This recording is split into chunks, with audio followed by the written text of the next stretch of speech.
Alrighty, so Tripwire's done it again. They've already gone ahead and updated their community post, no less than a day after I've done my video on the recent change they did to the HUD system. If you don't know, I already made a video on the HUD and the recent maps that they've been touching up. Basically, if you're caught out of the loop of Killing Floor 3, just a quick summary. Killing Floor 3 released a beta, a closed beta to people who signed up for the beta late February, and during this beta, there was a lot of problems and a lot of issues that roughly you could say half or more of the community had very big concerns about the game's launch, which was set to release on March 25th, and as the recording of this video on March 21st, they have since delayed this release date for Killing Floor 3 with no release date in sight in terms of a specific date. However, they did say it'll most likely release this year still, or they're still planning to release this year. They've also canceled a live stream, said they were going to go back to the drawing board and see what they could cook up. And so far, they've definitely been cooking, and they've been fairly vocal, with each week providing at least one update consistently on what they're doing with the game. The first update was a touch-up on screenshots of their City Streets map. If you haven't seen that video that I made on it, it's a pretty good look so far. However, it is just screenshots. Obviously, they still got to go in the game, and they still got to touch it up, but it definitely adds to the aesthetic of Killing Floor. And then the recent post they did early this week was the HUD system. They retouched a lot of the HUD UI. I've seen some negative feedback from that, but overall, I feel like it's unanimously positive. A roughly like 70 to 80% ratio of positivity coming from the community. At least they're willing to change the HUD and not sit there and say it was actually a good HUD, because I think we could all tell it was very unfinished. I'm probably going to be showing gameplay of what the beta was for Killing Floor 3, and you can see how sort of generic the HUD looks, how numbers overlap.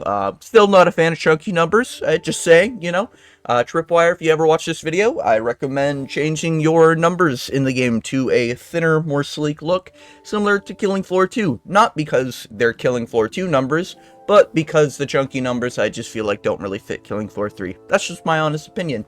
Now, regardless, if you are on the side of the game failing, in terms of Killing Floor 3 failing because of the way the beta was and everything, I think this is a step in the right direction from the developers.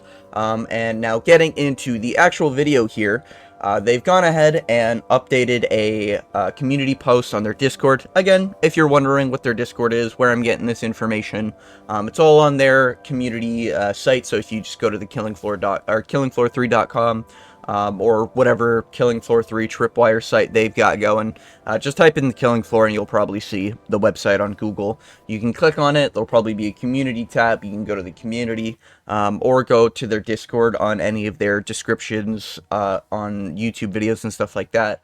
There's a whole community tab, there's community news that they update, everything like that. So, with that being said, let's get into the post they made here. So, Killing Floor Community Update Radar Station Preview. Hi everyone, after the previous look at 4G refinements to City Streets, we also wanted to let you all have a sneak peek at concepts of the upcoming launch map, Radar Station. This besieged outpost contains clues to the origins of the latest wave of Z outbreaks. Can you survive long enough to piece them together? Everything shown is work in progress, subject to change.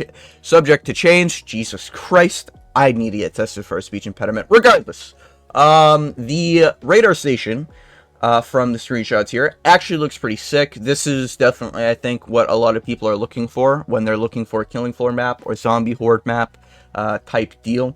You can see the flesh pound here. But yeah, there's like corpses, bloody stuff. I have no doubt they probably went back with some of these screenshots and they've added touches to sort of add a darker tone, especially since the feedback of the City Streets. I think everyone agrees that the City Streets change is a unanimous W. Almost everything about it was a big upgrade, and I wasn't even a City Streets hater, alright?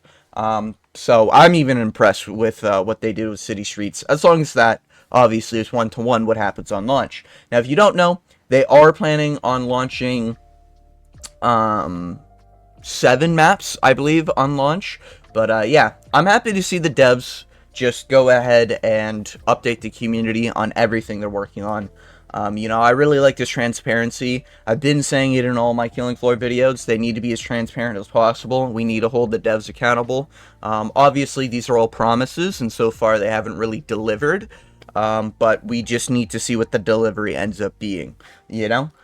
So hopefully they can keep their promise with everything they're doing with the maps. Hopefully they can keep the content flowing. And just in case you're unfamiliar with some of the biggest changes they're trying to do, they are trying to make it so that the characters and the specialists are sort of separate from each other, similar to Killing Floor 2 and 1. So if you were concerned about the beta where you were locked in with your specialist, then I guess have no fear. They're planning on making it so that you can go back to playing whatever character you prefer, and then playing whatever perk you prefer, is kind of how they're going. Now, they did say in the post that it would be after launch, so it's probably on the docket list, but it might be just too complicated for them to do at the moment in terms of the launch date. There are definitely big concerns.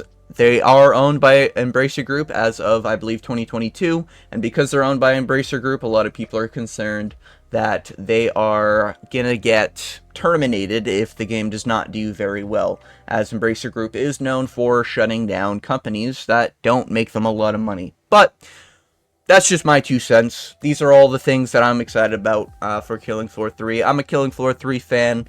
I hope, obviously, other people get interested in the game, but if there's still too many red flags for you, if you're still not really liking the fact that they haven't released anything about the gun systems, anything about the characters being a little bit more interesting, stuff like that, if that's your cup of tea, have no fear. I'll be doing an update whenever they decide to announce that, if they decide to announce that. And I'll probably start doing a lot more Killing Floor content in terms of things I want to see with the games. Hopefully get my voice out there just to try to help the devs, because I do see a lot of negativity from a lot of the community, and a lot of it is just, modern slop, this, that, and the other. I'd like to see a little bit more of feedback towards the devs rather than just shitting on the game, but I completely understand it when people do feel betrayed, when they feel like they should be getting Killing Floor 2.5 in terms of a game. However, I feel like a lot of people forget that Killing Floor 2 has been developed for almost 10 years. I know it had a 6-year development cycle, roughly, but it received a little bit more content even after the 6 years. And Killing Floor 3 is most likely going to be like Killing Floor 2, where it's going to require a lot more time for it to cook. And it will probably attract a dedicated fan base, and will probably maintain that dedicated fan base for a long while. So I'm excited to see what the devs cook. We need to keep Tripwire accountable. When they fuck up, we need to call out when they fuck up. But when they do W changes, like they're doing right now, being very transparent with the community, I feel like we also need to commend the W changes. So yeah, that's pretty much my 2 cents. I just wanted to get it out there. If you made it all the way to the end of the video, I want to thank you for watching. And as always, I hope you have a good day.